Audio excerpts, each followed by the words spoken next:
Jai Hind all of you, welcome away again Civics online classes. Now today we discuss class 10 chapter 4 gender, religion and caste. In this video we discuss gender division.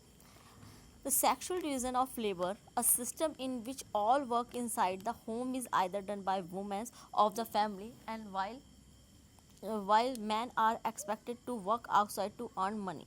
आज जितने भी घर हैं चाहे families होती हैं, आज हमारी सोसाइटी की आज भी ये सोच है कि जो लेडीज़ हैं वो only for household work, वो केवल घर के काम के लिए बनी है, वो बाहर का काम नहीं कर सकती है और मेंस का काम है कि वो बाहर का काम करे। जबकि आज ऐसा नहीं है कि आज लेडीज़ आउटसाइड होम वर्क नहीं करती हैं। आज लेडीज़ नर्स हैं, टीचर हैं, एयरफोर्स में हैं, आर्मी में हैं, means all area all field girls काम कर रही हैं। बट आज भी हमारी सोसाइटी की ये जो थिंकिंग है वो नहीं गई है। And this belief is not based on biology but on social and expectation and stereotypes.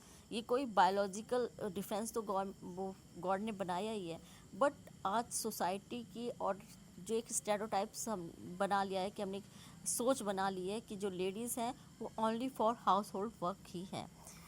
Feminist movement, social movement that aim at establish equality between man and woman are called feminist movement. आज जो social movement है उसका M ये है कि आज mains और women's के लिए इक्वलिटी लाना, equal opportunity, education line, job, every area, every field mens और वुमेंस को इक्वलिटी देना। ठीक है, इसी को फेमिनिस्ट कहा गया है। Womens operation in various ways, literacy rate, the literacy rate among 64.6% compare with 82.14 among man. आज जो लेडीज़ हैं जेंट्स की अपेक्षा ओनली 65% ही लेडीज़ आज लिटरेट हैं। Jobs, there is a very low percentage of women in the high paid and high value jobs, as just a few girls are encouraged to take up higher education. आज जो girls का percentage है because job lines में really ऐसी बहुत ही कम ladies हैं जिनको high level की जॉब मिलती है या फिर उनको जो इनकम है उनकी बहुत अच्छी है। हम रेयरली ऐसी लेडीज़ को मिलते हैं अगर टीचिंग लाइन को छोड़ दिया जाए तो। एंड बहुत ही रेयर गर्ल्स होती हैं जो हायर एजुकेशन के लिए जिनको इंकरेज करते हैं तो आगे बढ़ती हैं। Now wages, despite the equal wages act, women in all areas are paid lesser than man, be it support cinema, agriculture और अदर फील्ड। आज एक गवर्नमेंट की तरफ से एक इक्वल वेजेस एक्ट लाया गया जिसके अकॉर्डिंग ऐसी लेडीज़ चाहे वो स्पोर्ट्स में हो, सिनेमा में हो, एग्रीकल्चर में, एनी अदर फील्ड, किसी भी फील्ड में हो, सबको इक्वल पे दी जानी चाहिए। जिस तरह से मेंस को पे दी जाती है उसी तरह से लेडीज़ को दी जाती है।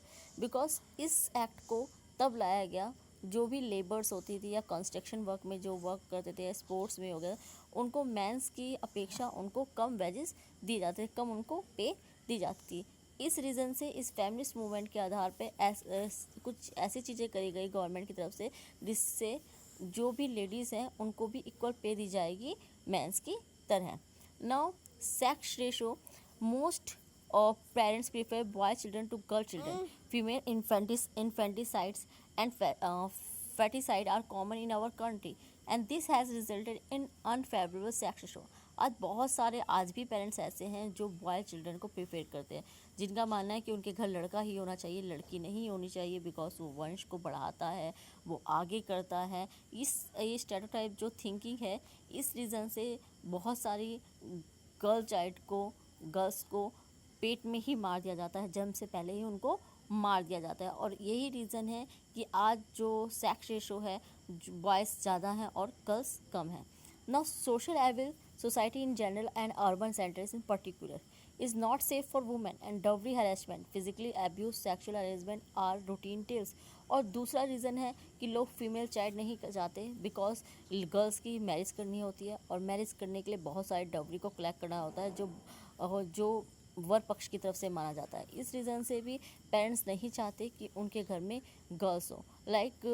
आज बहुत सारी जो पेरेंट्स हैं अगर उनकी अपनी गर्ल्स को बाहर जॉब करने के लिए भी भेजते हैं तो उनके अंदर कहीं ना कहीं एक डर छिपा होता है कि जो सेक्सुअल हरेसमेंट, गर्ल्स के साथ बैड बिहेवियर किया जाता है जिससे वो अपने आप को अनसेफ फील करती हैं। Now, women political representation.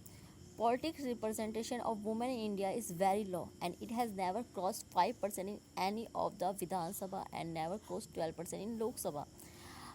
जो पॉलिटिकल रिप्रेजेंटेशन है वुमेन का वो बहुत ही लो है, कभी भी ये 5% से ज़्यादा नहीं हुआ और विधानसभा में 12% ही से ज़्यादा कभी भी लेडीज़ ने पार्टिसिपेट नहीं करा. But it is possible in and in BJP government. लेकिन ये कहीं ना कहीं बीजेपी गवर्नमेंट पॉसिबल हो पाया कि यहाँ इसमें जो वुमेन रिप्रेजेंटेशन है, रिप्रेजेंटेटिव है, उनकी जो नंबरिंग है वो इंक्रीज़ हुई है. Now, thank you, student. In next video, we discuss religion, communalism, and politics. Thank you. Jai Hind.